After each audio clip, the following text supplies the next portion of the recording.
Well, for more on this, Robert Besseling joins us now from Johannesburg. He's the CEO of PANGEA-RISK, which is a specialist intelligence firm providing analysis and forecasts on political, security and economic risk in Africa and the Middle East.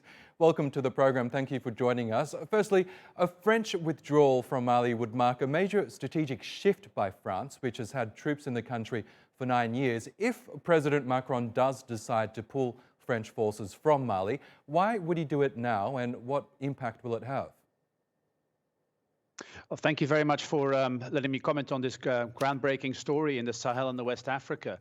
Let's firstly be clear that France was already going to withdraw or reduce the number of troops in Mali. That was already in the pipeline last year. And that was simply because the counterinsurgency operations were no longer popular, not in Mali, not in France. They were going to close down the camps in the north of the country, and they were going to reduce the numbers throughout the country.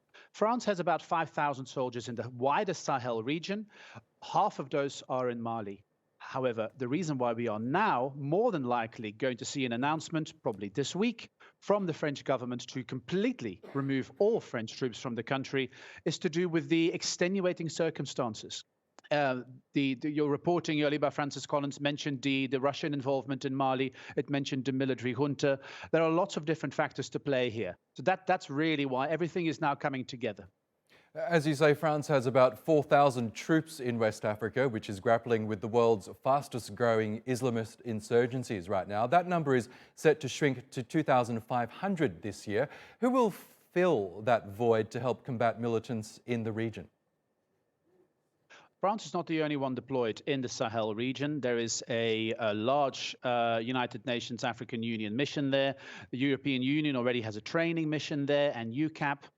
And the real plan by the French government was to reduce the French direct involvement and instead bring broader responsibility to European partners, to allow other European Union countries to contribute special forces. This was going to be Task Force Takuba, led by Sweden and with lots of Baltic and Scandinavian contributions.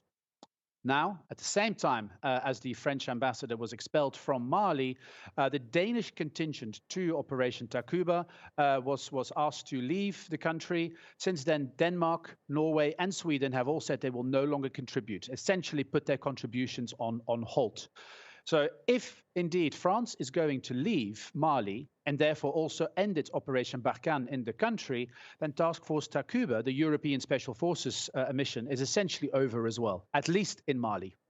You mentioned also other actors are becoming increasingly involved, including Russian mercenaries. Are they likely to play a bigger role as official government forces continue to withdraw from the region? The Russian government denies that there is something called mercenaries in Mali. The Malian government does as well. How we define the operatives that are undoubtedly in Mali is up to interpretation, that's for sure.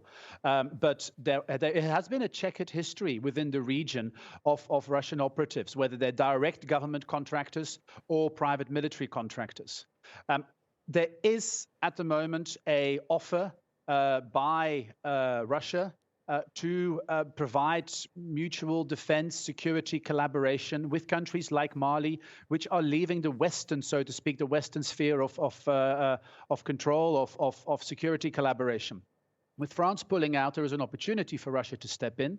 That opportunity has already been seized, but it won't stop there. Russia has already offered other countries in the region, like Burkina Faso and Guinea, similar security collaboration agreements, with or without the presence of private military contractors. Just final point on that, there might be more scope for other countries out there to see an opportunity here as well. The UAE, Iran, Turkey have all become more active on the continent over the past few years, and they could see an opportunity in West Africa and the Sahel, where countries like France are just no longer popular. Okay, Robert Besseling from PANGEA-RISK. We will have to leave it there, but thank you so much for sharing with us your analysis. We appreciate it.